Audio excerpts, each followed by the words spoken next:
Bonjour Simon, j'espère que tu vas bien, que tu as passé un très bon lundi et mardi et un très bon week-end. Donc voici le résumé du dernier cours du vendredi. Et nous avions parlé, en fait, nous avons continué les hypothèses, ok, les hypothèses quand, si, l'année prochaine, quand je reviendrai, j'irai au Ritz. Donc on a le futur. S'il n'y a pas de certitude, l'année prochaine, si je reviens à Paris, j'irai au Ritz, mais ce n'est pas sûr. Demain, si je sors tôt, je passerai chez toi, mais je ne sais pas si je vais sortir tôt ou plus tard. S'il fait beau et si j'ai des vacances, j'irai à la plage. Ok. Donc on a des hypothèses. Si on mange trop, on grossit. Donc c'est un petit peu une généralité. On est un petit peu plus sûr, un peu plus certain, mais il existe des exceptions, bien sûr. Si tu sors, mets ton manteau. Attention, ici on utilise l'impératif. On a continué avec l'hypothèse sur le présent. Aujourd'hui, s'il faisait beau, j'irai à la piscine. Ça semble bizarre, parce qu'on se dit, mais c'est une hypothèse sur le présent. Aujourd'hui, s'il fait beau, j'irai à la piscine. Normalement, on devrait utiliser un présent et un futur. En fait, non. On utilise un imparfait et un conditionnel, parce qu'on a le S. Quand on imagine quelque chose qui n'existe pas, on fait une hypothèse sur le présent. Alors, qu'est-ce que ça veut dire? Si, plus imparfait et plus conditionnel, pour le deuxième verbe. Aujourd'hui, s'il ne fait pas beau, je ne sors pas. On a le présent, partout. Aujourd'hui, s'il faisait beau, je sortirais. C'est très rare. Comment dire, une manière de parler qui est très très rare. Si je ne suis pas français, je parle mal français. Si j'étais français, je parlerais bien français. Alors cet exemple est beaucoup mieux. On comprend pourquoi on utilise imparfait. Si j'étais français, je parlerais bien français. Okay. Pour faire une suggestion, on utilise si plus imparfait. Si on allait au cinéma, si on prenait un café, je propose d'aller au cinéma et je propose de prendre un café. D'accord. L'hypothèse, donc, je dirais que cet exemple n'est pas très bon. Okay. Je prendrai plus cet exemple. Et la suggestion. Suggérer, to suggest something.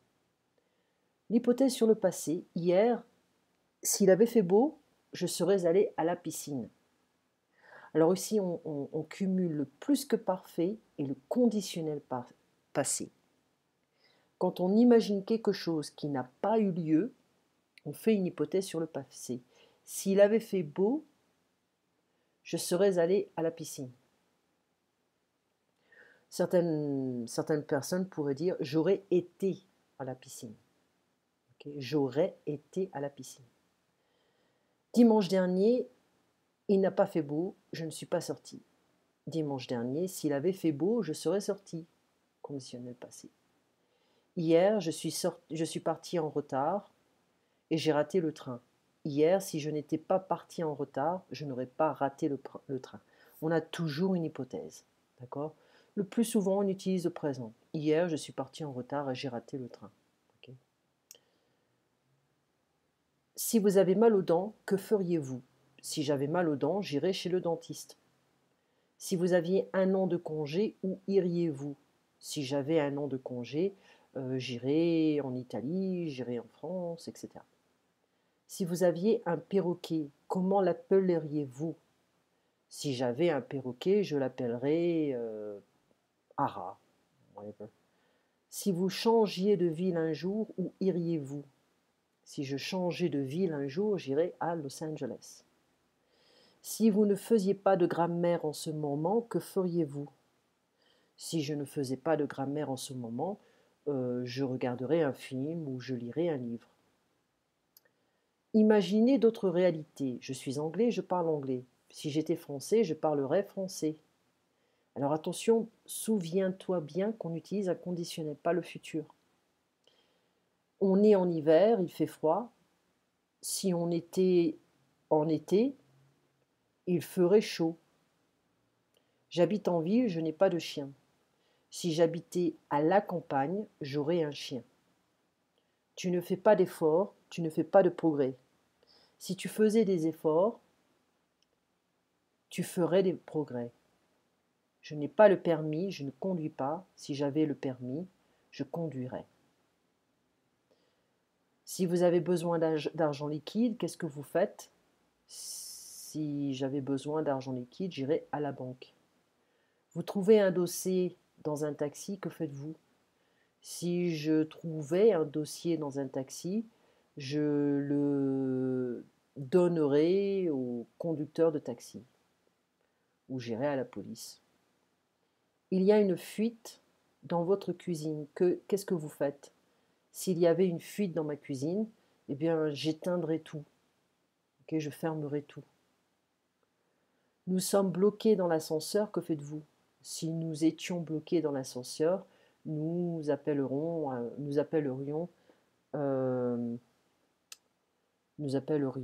le dépanneur avec nos téléphones portables. Un voisin appelle au secours, qu'est-ce que vous faites? Si un voisin appelle au secours, je viendrai l'aider. D'accord? On a encore plus d'exercices, hein, mais je pense que l'idée est quand même comprise. On a 2 pages supplémentaires. On va refaire aussi le subjonctif la prochaine fois. Il faut que je parle. On l'avait fait déjà, on va réviser un petit peu. Et puis, ça c'est Skype. Hop, oh, qu'est-ce que j'ai fait?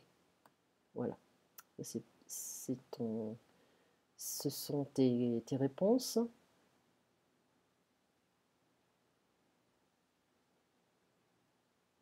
Et ça, on n'avait pas fait.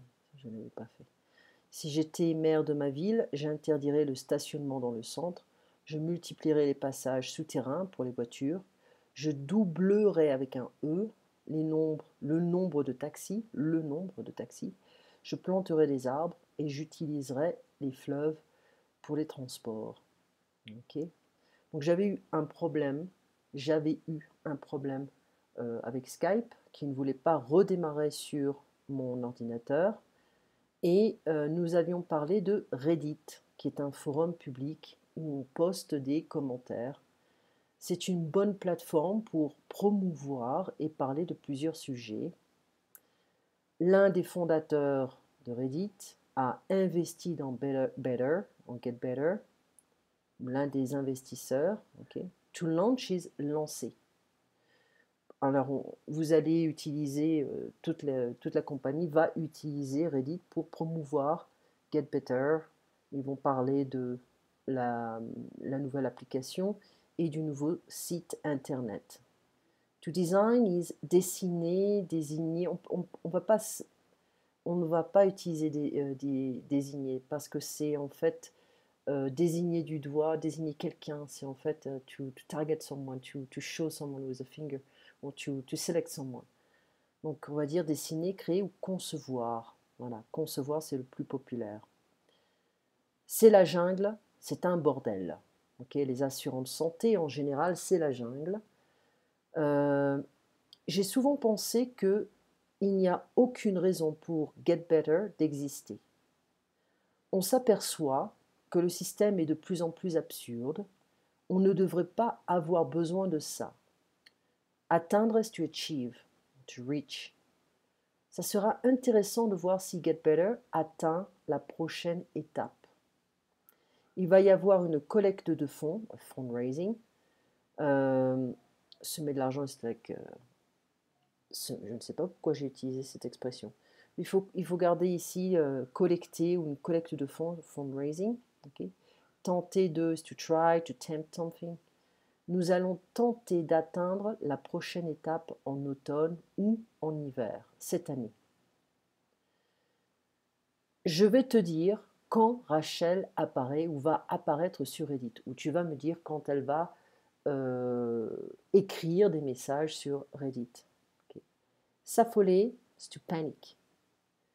Nous avions parlé des différents dialectes encore, et tu m'avais dit j'ai entendu les différents dialectes italiens, où j'ai entendu dire que les dialectes ont beaucoup de variations en fonction des régions. C'est très vrai en France, c'est très vrai en Italie, c'est très vrai au Mexique, c'est très vrai aux États-Unis et c'est très vrai aussi en Angleterre.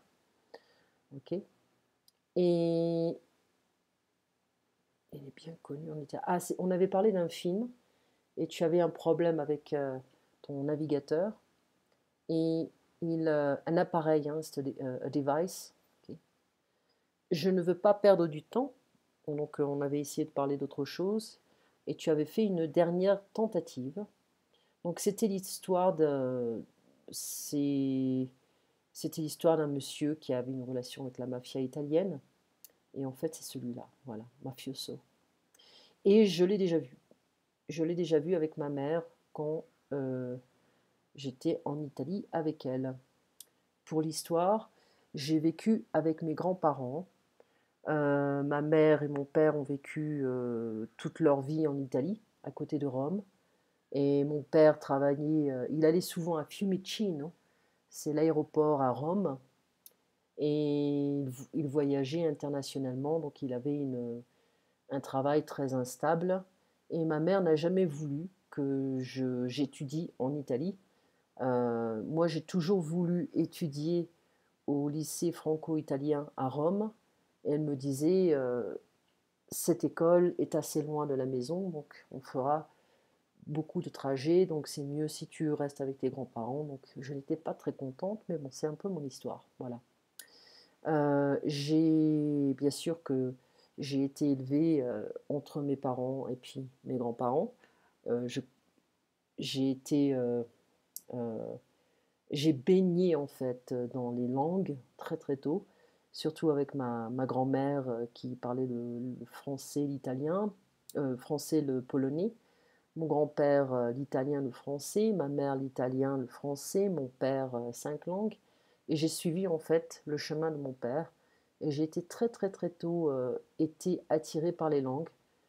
Le meilleur ami de mon grand-père était italien et il vivait à côté de Rome.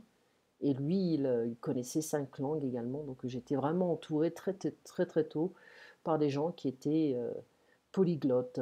Voilà. Donc quelle est la différence entre la mafia italienne décrite par le cinéma italien et le cinéma américain? Eh bien, selon moi, on a beaucoup plus d'émotions avec la mafia italienne, américaine, américo-italienne. Et il y a, je dirais que le style italien a quand même un petit peu plus de comédie, mais disons que on peut avoir un style un petit peu plus vieillot, un peu plus vieux, mais je pense qu'il y a aussi la famille qui est importante dans la mafia américaine, et italienne, ou sicilienne, hein, c'est la principale. Quand j'allais à Trevignano ou Viterbo, il y avait souvent des signes qui disaient que la mafia était là, mais aussi les fascistes. Il y a encore des fascistes hein, là-bas. Et donc, on est dans le centre de l'Italie. Il y a quand même des fascistes et des mafiosos. Je n'ai jamais regardé Les Sopranos. Et je vais. Je regarde en ce moment Genius et American Gods. Donc là, normalement, il devrait y avoir un nouvel épisode que je peux regarder.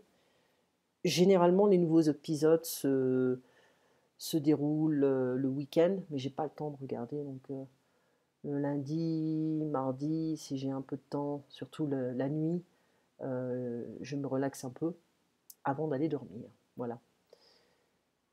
Une communauté, attention à la prononciation, une communauté, un monde irréel, oui. Le monde de la mafia est un monde irréel. Donc le parrain, The Godfather, la mise en scène est en Sicile, avec beaucoup de poussière, de dust. Et tu m'avais parlé d'un autre style comment dire, de, de série télévisée qui mélange la mafia avec les crimes, résoudre les crimes, etc. Et je pense que tu m'avais envoyé le lien. C'était pas là. Ah, je l'ai pas écrit. Je l'ai pas écrit. Je te le redemanderai demain. Donc ici, donc il négocie avec la mafia, ce monsieur, pour attraper les criminels. une peinture, painting, de la société. La pauvreté en Sicile est très connue depuis très longtemps. Ça a changé maintenant, mais il y a eu souvent des stéréotypes entre le nord et le sud, où on voit la Sicile qui était très très pauvre pendant très longtemps. Et Berlusconi, quand il était au pouvoir, Silvio Berlusconi, il, comment dire, il avait voulu séparer l'Italie en deux parties, l'Italie du Nord et l'Italie du Sud, où l'Italie du Nord a plus d'argent, travaille plus, etc. Le frère de mon père est en Sicile, il ne travaille pas.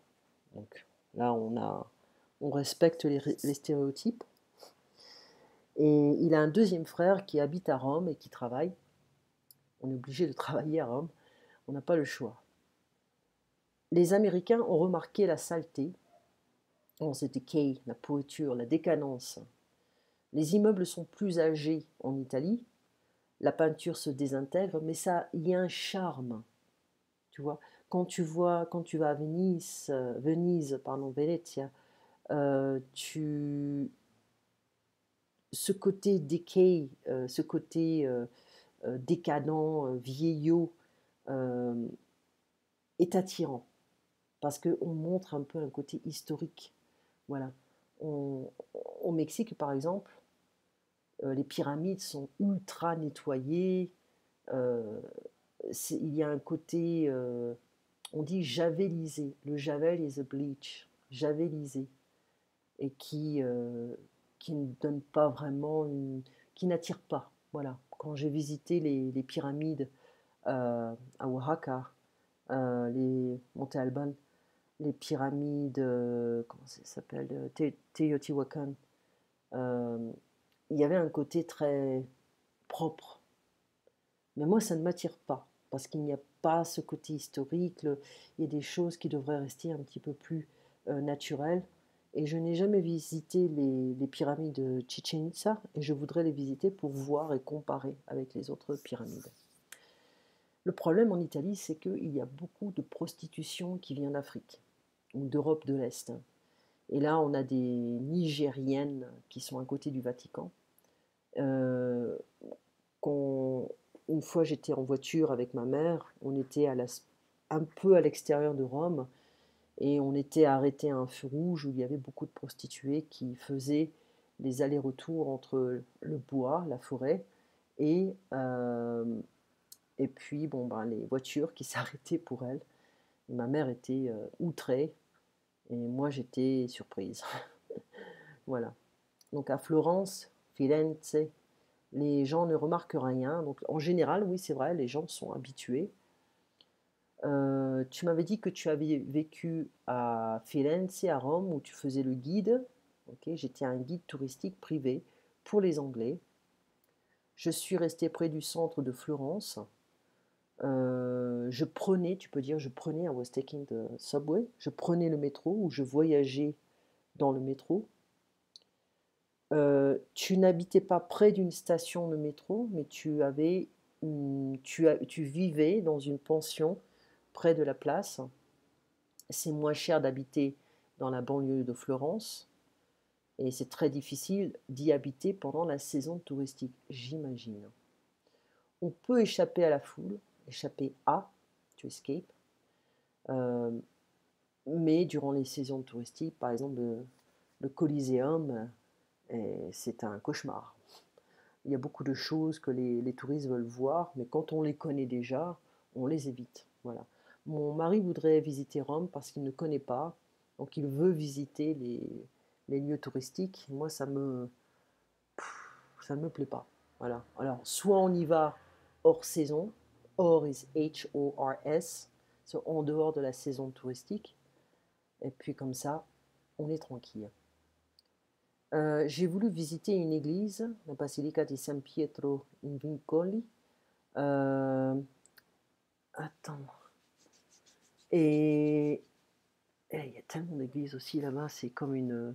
Il y a moins d'églises en Italie par rapport au Mexique. Il y a certaines villes, par exemple à Oaxaca, où c'est plein d'églises. c'est une obsession. Les bulles, Bob Ons. J'aime le début de la Renaissance. J'aime la Renaissance parce que ça fait partie de ma culture. J'ai été élevée en fait euh, dans cet environnement italien avec la Renaissance. Euh, mais c'est vrai que l'art français est beaucoup plus long, continue bien après le XVIe siècle. Et après le XVIe siècle jusqu'à présent. Voilà. To argue is débattre. Il est possible de débattre sur ce sujet. Ok. Moi, j'ai une préférence pour la Renaissance parce que c'est un peu le siècle des Lumières, comme le siècle des Lumières en France au XVIIIe siècle, où il y a comment dire, une, une renaissance, voilà, des esprits, des idées, de l'art, de la création, et c'est très attirant. Je vais ouvrir la France contemporaine, on va finir avec ça. Et j'en arrive à la fin. Je vais ouvrir les, les petits chapitres, ça on l'avait fait. Je vais laisser... Alors ça, on avait fait la francophonie. Ok. Et je pense qu'on en était là. Ouais, parce que j'avais fait un petit... Voilà, l'Alliance française, etc. Ils sont très snobs à l'Alliance française. Je n'aime pas trop y aller. Voilà. Donc j'avais fini quelque chose ici, donc la diffusion de la langue et de la civilisation française. On a le S parce qu'on parle de la diffusion et de la civilisation dans le monde par l'intermédiaire d'associations locales. Il y a aussi la présence de Radio France Internationale, tu peux l'écouter, La Voix de la France, qui propage la langue et la culture française sur tous les continents, ainsi que celle de TV5, on l'a déjà utilisée, dont les émissions sont captées par plus de 135 millions de foyers sur 5 continents. La France encourage la coopération parmi les associations et les pays francophones. Un ministre du gouvernement est chargé de la francophonie. La France fournit une assistance technique, une aide financière et une protection militaire à de nombreux pays francophones, dont la plupart sont en voie de développement. Ces pays bénéficient également de milliers d'enseignants volontaires que la France leur envoie. Entre ces pays et la France, il y a des relations privilégiées sur le plan économique, militaire et culturel. En 1986, le président François Mitterrand a inauguré à Versailles le premier sommet de la francophonie qui a rassemblé 42 chefs d'État et chefs de gouvernement de divers pays, ayant en partage l'usage de la langue française. Le but de cette réunion a été de préciser le rôle de la francophonie dans le monde et de favoriser la coopération interfrancophone. Un deuxième sommet a eu lieu à Québec, tu vois, à Québec, c'est pour la province. On dit aussi au Québec, on le dit aussi, en 1987, et depuis, il y a eu un sommet à peu près tous les 2 ans. Aujourd'hui, le groupe rassemble 56 chefs d'État et de gouvernement. Ils ont choisi pour nom l'Organisation internationale de la francophonie. Cette organisation constitue le seul regroupement international au monde qui soit basé uniquement sur la langue. La notion de la francophonie est inscrite dans la Constitution de la Ve République depuis la réforme de 2008. La République participe au développement de la solidarité et de la coopération entre les États et les peuples ayant le français en partage. Donc les différents sommets de la francophonie, on les a depuis 1986, 2008, Cotonou, Bénin, Vietnam, etc., etc. Menace de l'identité nationale française. Ah, j'ai l'impression qu'on l'a fait. J'ai l'impression qu'on l'a fait. Je suis un peu perdue. Ouais, je crois qu'on l'a fait.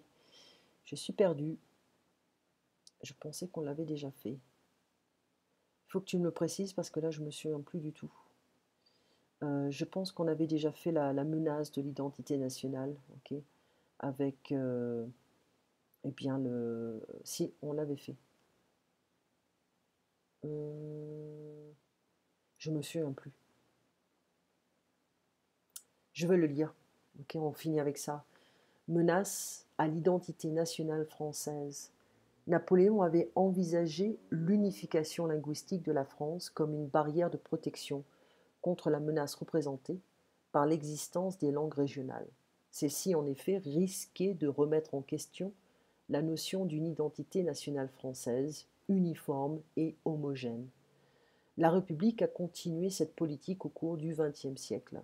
De nos jours, l'identité nationale française se voit menacée, non plus de l'intérieur, mais de l'extérieur, par la présence des immigrés maghrébins, par l'Union européenne et surtout par l'impérialisme culturel américain, dont le plus grand symbole est le parc Disneyland Paris, construit en 1992 dans la région parisienne. Beaucoup de Français, surtout les jeunes, raffolent de Mickey et de Donald, ainsi que des chanteurs et des films américains. Ces créations ont du succès dans le monde entier, y compris en France. Mais pour certains Français, ces réussites constituent une menace culturelle, une attaque anglo-saxonne contre la culture française. Cette inquiétude se manifeste assez souvent dans les médias et reflète une certaine angoisse intellectuelle devant le déclin de la langue française, en faveur de la langue anglaise et de la culture populaire américaine. Les tensions entre la France et les États-Unis se sont aggravées en 1993 et 1994 lors des négociations du GATT, General Agreement on Tariffs and Trade, ou accord général sur les tarifs douaniers et le commerce. Le but de ce traité était de libéraliser le commerce international en réduisant le protectionnisme étatique, surtout dans le domaine des produits agricoles, la France étant le deuxième producteur agricole du monde après les États-Unis. La France, cherchant à protéger sa culture contre l'assaut d'outre-Atlantique, a insisté sur une exception culturelle pour les sujets audiovisuels, les films, les émissions télévisées et les cassettes vidéo. Il y a eu une espèce de protectionnisme, mais ça n'a pas marché. La France voulait protéger sa propre industrie audiovisuelle en limitant l'accès des produits américains au marché français. La production cinématographique française est une des plus grandes du monde, après celle des États-Unis, de l'Inde et de la Chine. Toujours est-il que les films de Hollywood accaparent 2/3 des billets vendus en France aujourd'hui, et les chaînes de télévision passent presque autant d'émissions américaines que françaises. Autrement dit, il s'agit d'une menace à la fois économique et culturelle. Aux États-Unis, les débats sur l'exception culturelle étaient vus comme un exemple de protectionnisme et comme une manifestation d'hostilité anti-américaine. En France, pourtant, cette tentative pour protéger l'industrie audiovisuelle française était généralement approuvée comme une mesure essentielle pour assurer la survie de celle-ci. À la dernière minute des négociations, les services audiovisuels ont été exclus du GATT. Les Français se soucient de l'avenir de leur langue aussi et de l'attaque contre celle-ci par l'hégémonie anglo-saxonne. Ça a changé, hein. Ça a beaucoup changé, aussi avec la présence de différentes applications. On a plus de démocratie au niveau de la communication, YouTube, etc. En 1994, Jacques Toubon, ministre de la Culture, a proposé une loi qui interdisait l'emploi des mots anglais dans les documents administratifs et dans les réclames, commercials, publicitaires. La loi Toubon a été votée par l'Assemblée nationale qui, vivement attaquée par les défenseurs de la liberté d'expression. Finalement, le Conseil constitutionnel a invalidé la loi Toubon en décrétant que l'État ne peut pas imposer un vocabulaire sur les particuliers, sur les entreprises ou sur les médias. Un grand nombre de Français ont vu cette loi comme un attentat contre la liberté et un objet de ridicule. Pourtant, l'affaire de la loi Toubon est un exemple de la controverse qui oppose la culture française à l'impérialisme culturel américain. Monsieur n'aime pas l'américain. Donc voici, la prochaine fois, on fera l'Union européenne. On en parlera demain. Donc, pour confirmer, je te vois demain pour le cours de français, jeudi pour le cours d'italien et vendredi pour le cours de français. Ok? Donc à 8 heures à chaque fois. Demain, À 9 heures, je dois donner un cours à ce monsieur qui vit à Los Angeles. Donc, on essaiera de commencer un peu plus tôt si tu veux. Et puis, tu passes une très bonne soirée et on se voit demain. À très bientôt.